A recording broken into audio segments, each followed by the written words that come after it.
Paris, December 22nd, 94.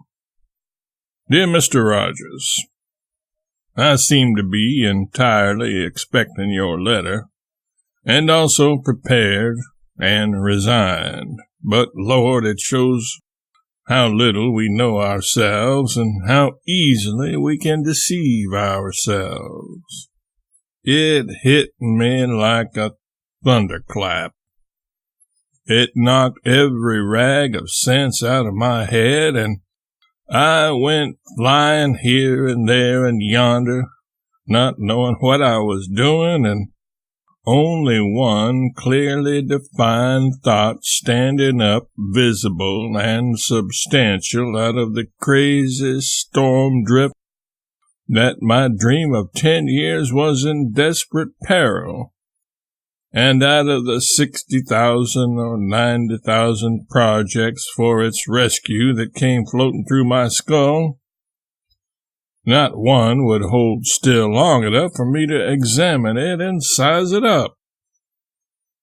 Have you ever been like that? Not so much so, I reckon. There was another clearly defined idea. I must be there and see it die. That is, if it must die, and maybe if I were there we might hatch up some next to impossible way to make it take up its bed and take a walk.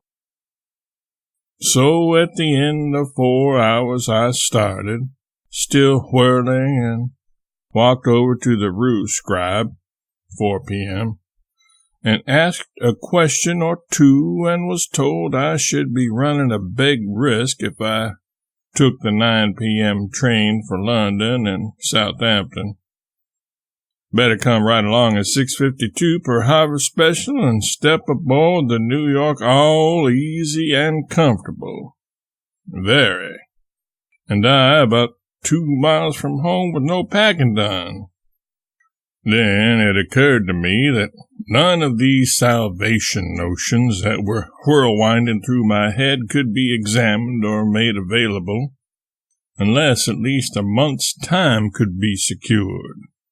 So I cabled you and said to myself that I would take the French steamer tomorrow, which will be Sunday. By bedtime, Mrs. Clemens had reasoned me into a fairly rational and contented state of mind, but of course it didn't last long. So I went on thinking, mixing it with the smoke in the dressing room once an hour, until dawn this morning. Result? A sane resolution. No matter what your answer to my cable might be, I would hold still and not sail until I should get an answer to this present letter, which I am now writing, or cable answer from you saying, come, or remain. I have slept 6 hours, my pond is clarified. Don't say I'm wild, for really I'm sane again this morning.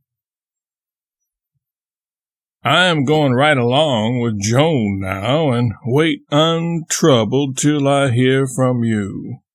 If you think I can be of the least use, cable me come. I can write Joan on board ship and lose no time.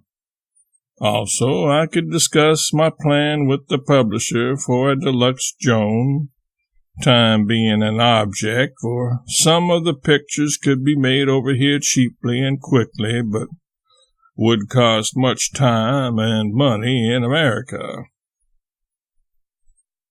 If the meeting should decide to quit business January 4th, I'd like to have Stoker stop from paying in any more money if Miss Harrison doesn't mind that disagreeable job. And I'll have to write them too, of course. With love, S.L. Clemens.